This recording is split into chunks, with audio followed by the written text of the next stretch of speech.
وما أرسلناك إلا رحمة للعالمين. Pesan dan nasihat penting jamaah haji yang budiman.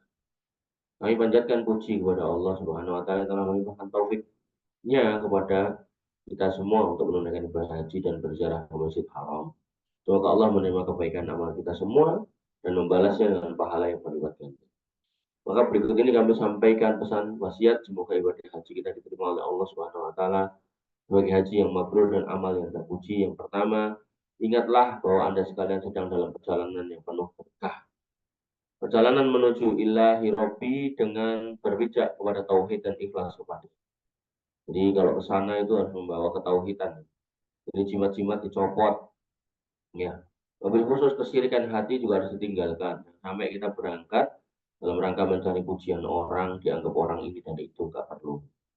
Kemudian kita ke sana juga dalam rangka memenuhi seruan Allah Subhanahu wa taala dan juga untuk mentaati perintahnya, yaitu perintah untuk dia beluakum ayyukum ahsanu amala, untuk memastikan, untuk mencari, mengecek mana di antara hamba-hambanya yang paling baik amalnya, yang paling bertakwa. Inna akramakum indallahi atqakum.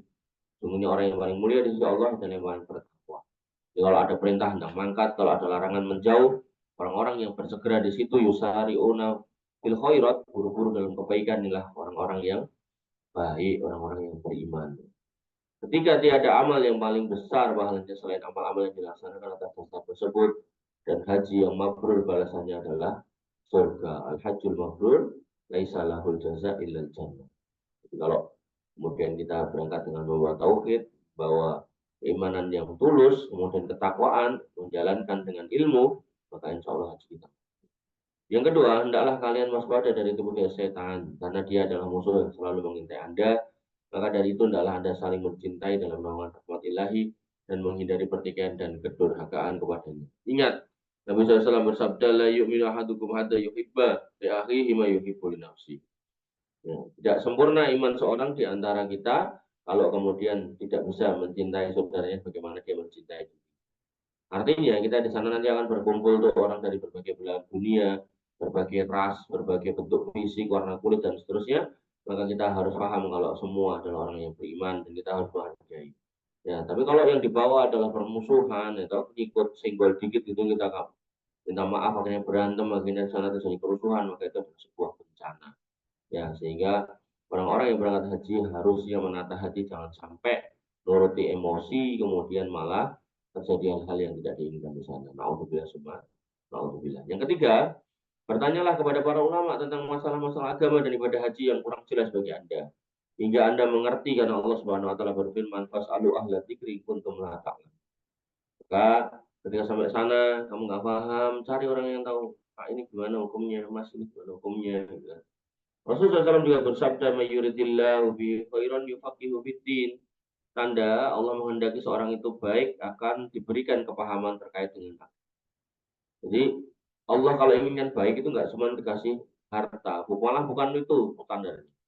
Ya, tapi kalau orang itu dikasih baik oleh Allah itu ya dipahamkan soal agama, dibuat dia cinta sama agamanya, dibuat senang dengan majelis ilmu, maka insya Allah itu tanda awal orang dikehendaki Allah baik. Nah, sisanya adalah istiqomah. Yang keempat, Syekh bin Bas mengatakan, ketahuilah bahwa Allah telah menetapkan kepada kita beberapa kewajiban dan menganjurkan pelaksanaan amalan-amalan sunnah.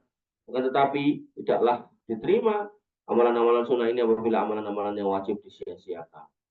Ya, jadi ketika sholat wajib di sana sia-siakan, terus kita sibuk melakukan ziarah segala macam gitu kan, maka nggak ada gunanya ziarah kalau kemudian sholat wajib di sana disia-siakan.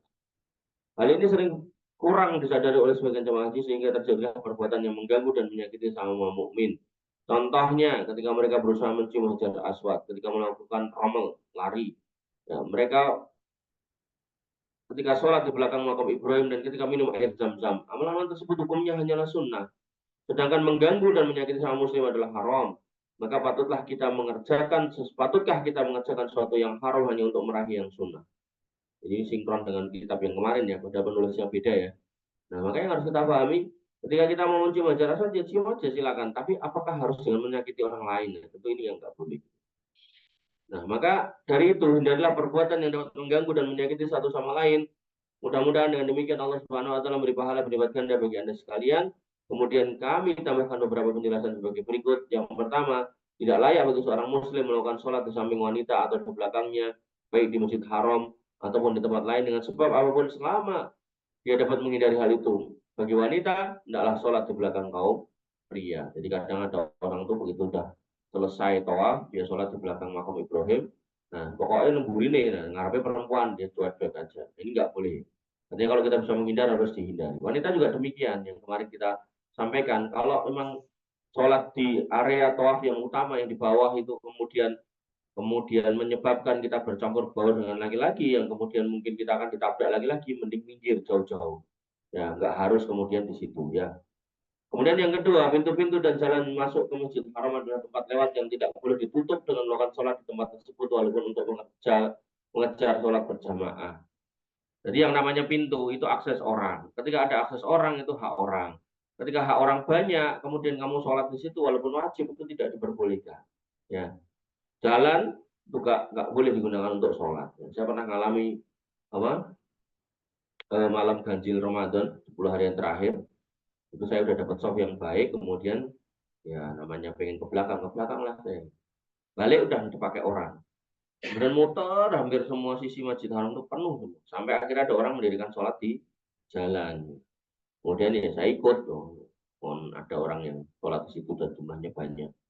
Sama tentaranya diusir. Apa? Kalimatnya saya lupa. Tapi bahasanya terakhir dia bilang mafi sulahina. Ya. Gak ada sholat di sini, gak ada sholat ini. Ada sari ini jalan. Diusir itu. Padahal orang sholat. Dan kita sebagai orang Indonesia nggak usah baperan. Oh, terus lesu, tentara itu lagi sholat atau diusir. Tidak, karena kita sedang mengganggu jalan orang lain. Nah, ketika sholat wajib aja, ya, menurut Syekh bin Bas, itu tidak boleh dikerjakan di atas jalan umum. Pertanyaannya sekarang, di Indonesia kamu buka warung, nutup jalan umum, gimana itu? Pikir sendiri. Mudah-mudahan kamu mendapat tahu untuk bisa jawab dengan baik. Yang ketiga, tidak boleh duduk dan sholat di dekat Ka'bah atau berdiam diri di Hijr Ismail atau Makam Ibrahim, sebab hal itu dapat mengganggu orang yang sedang melakukan tawaf. Jadi kemudian termasuk jalan-jalan yang memang digunakan untuk ibadah utama, kita nggak boleh berdiri berhenti di situ, terus saja jalan.